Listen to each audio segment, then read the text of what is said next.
আজকে 10 বছর পর বিদেশ থেকে আসলাম। ঢাকা শহর অনেক চেঞ্জ হয়ে গেছে। আগে এখানে একটা বট গাছ ছিল। বাহ, একটা স্টুডেন্ট তো হয়েছে। সামনে যেহেতু স্টুডেন্ট আছে, কিছু খায়া নেই।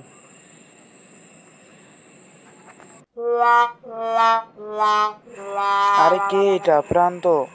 কতদিন থেকে তোমায় দেখি না। বিদেশ থেকে কবে আসলা?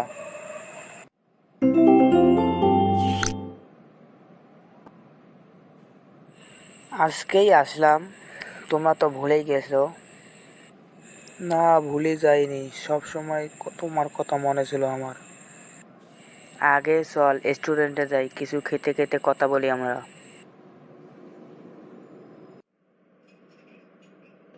অসাধারণ টেস্ট।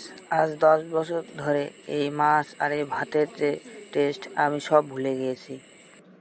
এবার তো চলে এসেছিস, এখন প্রতিদিন এসব খাবার খেতে পারবি।